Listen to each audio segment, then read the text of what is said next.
कुछ देर बाद वो सब शादी में पहुंचे तो सबकी नजर देवरानी के खूबसूरत बालों पर जाती तो उसकी तारीफ करते नहीं थकते। वाओ प्रियंका भाभी, आप तो वैसे ही कितने खूबसूरत हो, ऊपर से ये खूबसूरत बाल आपकी खूबसूरती में चार चांद लगा रहे। बताओ ना आप अपने बालों में क्या लगाते हो? अच्छा आओ, मुझे आपके साथ सेल्फी लेकर सोशल मीडिया पर अपलोड करनी है। पूरी शादी में सबका ध्यान सिर्फ प्रियंका के बालों पर था। सब उसे ही घेर कर खड़े थे। अंजलि भले ही जेठानी थी लेकिन फिर भी उसे वो इज्जत नहीं मिल रही थी जो उसकी देवरानी को मिल रही थी। अब प्रियंका के लिए उसके मन में नफरत और भी बढ़ गई। उस रात घर आकर वो भी चैन की नींद नहीं सो पाई। बड़ा घमंड है ना इस देवरानी को अपने इन लंबे बालों पर। अब इसे ऐसा मजा चखाऊंगी कि ये भी याद रखेगी।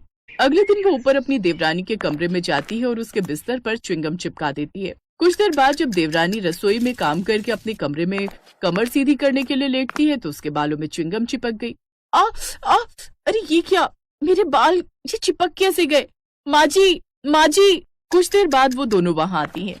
माँ जी देखिए ना, मेरे बालों में च्युइंगम चिपक गई। ओह नो, लगता है अब तो आपके बालों को कटवाना पड़ेगा देवरानी जी। मैं अभी कैंची लाती हूँ।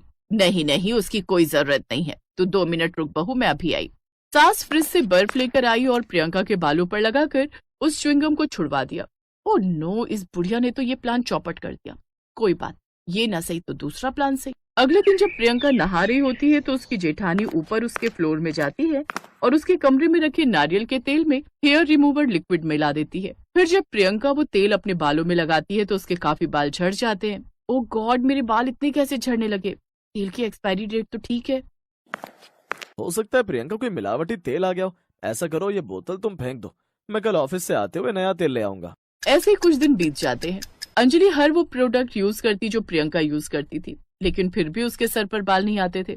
अपने टकलेपन से अब वो परेशान हो चुकी थी और अपनी देवरानी के लंबे बाल देखकर भी। इसलिए अब उसने फैसला किया कि अब वो कुछ ऐसा करेगी जिससे उसकी देवरानी के सारे बाल ही खराब हो जाए और उसे अपने बाल कटवाने पड़े। फिर अगले दिन जब देवरानी ऊपर अपनी बालकनी में अपने बाल खोलकर बैठी थी तो नीचे खड़ी गंजी जेठानी के मन में एक विचार आया। अब आज देवरानी के लंबे बालों का ये आखिरी दिन होगा, अब आएगा मजा। अंजलि तुलसी में दिया जलाने के बहाने दिया लेकर बाहर आई और अपनी देवरानी के लंबे लटकते हुए बालों के पास वो जलता हुआ दिया रख देती है, जिसके चलते धीरे धीरे प्रियंका के बालों में आग लगने लगती है और उसके बाल जलने लगते हैं। प्रियंका संभालो खुद को। कौशल्या वहाँ आती है और अपनी बड़ी बहू को जोरदार थप्पड़ मारती है। अच्छे से जानती हूँ ये सब तूने जानबूझकर किया है। ये आप क्या कह रही हैं? मैं भला ऐसा क्यों करूंगी? क्योंकि तू उसके लंबे बालों से जलती है और ये बात प्रियंका को बहुत पहले ही पता चल चुकी थी। वो च्युइंगम भी तूने ही उसके बिस्तर पर चिपकाई थी और तेल में भी तूने मिलावट की थी।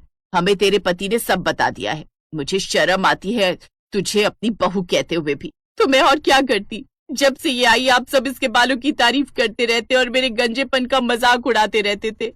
अब मेरे बाल अपने आप झड़ते चले गए तो इसमें मेरा क्या कसूर है? अंजलि रोने लगती है। तभी प्रियंका उसे गले से लगा लेती है। अगले दिन प्रियंका अंजलि को लेकर बालों वाले डॉक्टर के पास जाती है और उसके गंजेपन का इलाज करवाती है, जिससे उसके बताए हुए प्रोडक्ट से अब अंजलि के सर पर भी बाल आने लगते हैं और अब वो दोनों देवरानी जेठानी खुशी खुशी रहती हैं।